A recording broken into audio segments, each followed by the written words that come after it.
बाज का संघर्ष भरा जीवन एक प्रेरणा देता है और जीवन जीने की सोच को बदल सकता है। बाज की उम्र पक्षियों में सबसे अधिक होती है।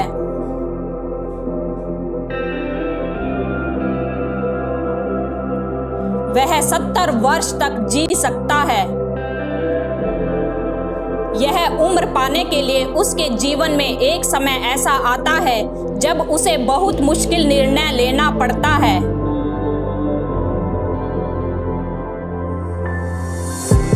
उम्र के 40वें साल में उसके लंबे और लचीले पंजे उसके शिकार को पकड़ नहीं पाते।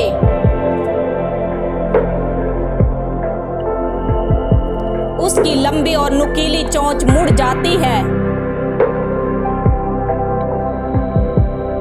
उसके पंख बूढ़े, मोटे और भारी हो जाते हैं और उसकी छाती से चिपक जाते हैं, जिससे उसका उड़ना असंभव हो जाता है। तब बाज के पास 2 रास्ते बचते हैं। पहला मृत्यु, दूसरा पीड़ादायक संघर्ष एक नए जीवन के लिए। इस प्रक्रिया में बाज पत्थरों पर जाकर अपने घोंसले में बैठ जाता है। फिर बाज अपनी चोंच को पत्थर पर तब तक मारता है जब तक वह टूटकर निकल नहीं जाती। वह अपनी नई चोंच के उगने का इंतजार करता है और अपने पंजों को भी उसी प्रकार तोड़ देता है।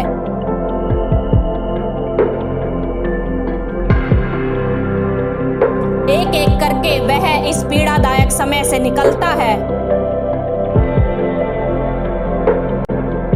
जब उसकी नई चोंच और पंजे निकल आते हैं, वह नोच नोच कर अपने पुराने परों को भी निकाल देता है। इस कष्टदायक प्रक्रिया में उसे लगभग 5 महीने लग जाते हैं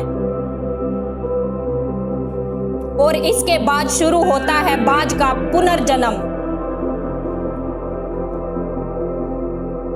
वह अपने नए जीवन की उड़ान भरता है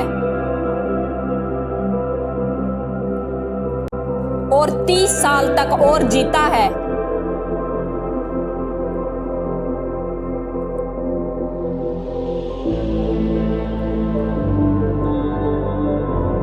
अपने जीवन में हमें भी कभी ना कभी इस पीड़ादायक प्रक्रिया से गुजरना पड़ता है और बाज की तरह हमारे पास भी 2 रास्ते होते हैं, मृत्यु अथवा हमें भी उखाड़ फेंकना पड़ता है बुरी यादों को, बुरी आदतों को और स्थिर सोच को। अपने जीवन को आगे बढ़ाने के लिए, उसे एक नई उड़ान देने के लिए यह आवश्यक है कि अपने जीवन से नकारात्मक विचारों को निकालें, विचारों का नवीनीकरण करें और एक बाज की तरह अपने जीवन में फिर से उड़ान भरें।